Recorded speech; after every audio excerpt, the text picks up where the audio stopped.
ভাই রে ভাই, মাস শেষ হওয়ার আগেই কি আপনার মানিব্যাগটা একদম পাতলা ফিনফিনে হয়ে যায়? মাসের ১০ তারিখ পার হতেই কি মনে হয় যে পকেটে টাকা নয়, যেন জ্যান্ত ভূত ঢুকে বসে আছে? অথচ আপনি কিন্তু কম খাটছেন না।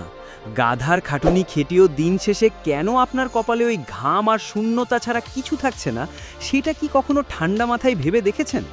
আজ কোনো জ্ঞান দেব না, বরং আপনাকে আয়নার সামনে দাঁড় করিয়ে দেব। আসলে আমাদের মাথাটা না তেলের মতো পরিষ্কার নয়, বরং মোবিলের মতো চটচটে আর কালচে।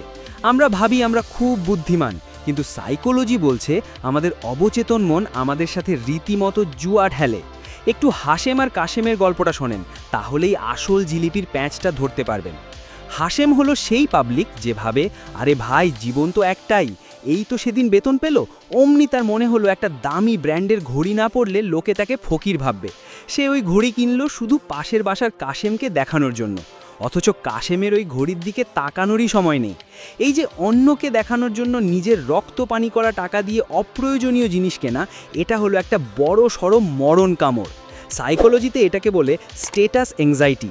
আপনি এখন মনে মনে ভাবছেন, ধুর মিয়া, আমি তো এসব করি না।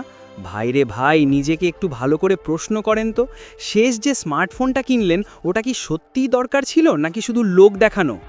এবার আসেন কাশেমের কথায়। কাশেম খুব হিসেবি মানুষ, কিন্তু তার সমস্যাটা অন্য জায়গায়। সে ভাবে সস্তা জিনিস কিনলে টাকা বাঁচে, তাই সে সস্তা জুতো কেনে, সস্তা খাবার খায়। ফলাফল কি জানেন? ২ মাস পর জুতো ছিঁড়ে যায়, পেটের অসুখে ডাক্তারকে ডাবল টাকা দিতে হয়। এটাকে বলে পুয়ার ম্যানস ট্র্যাপ।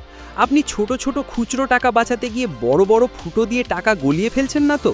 আপনার মনে এখন একটা খচখচানি শুরু হয়েছে, তাই না? ভাবছেন, ভাইরে ইনকামই তো কম, এর মধ্যে আবার সাইকোলজি কিসের? এখানেই তো খেলাটা।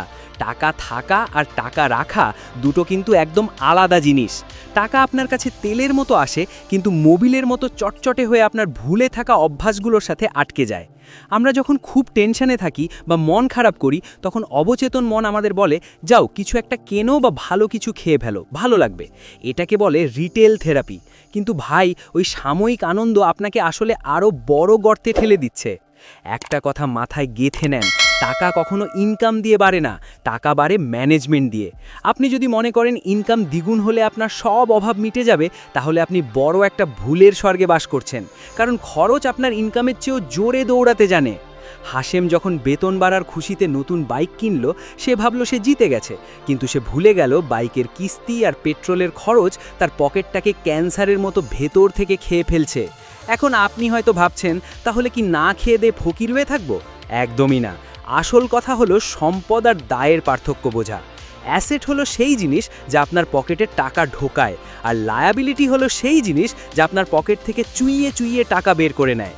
আপনার হাতের ওই দামি মোবাইলটা কিন্তু লায়াবিলিটি, যদি না ওটা আপনাকে ১ টাকাও রোজগার করে দেয়। তো ভাই, দিন শেষে সিদ্ধান্ত আপনার। আপনি কি সারা জীবন হাশেমের মতো কিস্তির জালে আটকে ধুকে ধুকে মরবেন, নাকি একটু বুদ্ধি খাটিয়ে এই টাকার গোলকদাধা থেকে বের হয়ে আসবেন?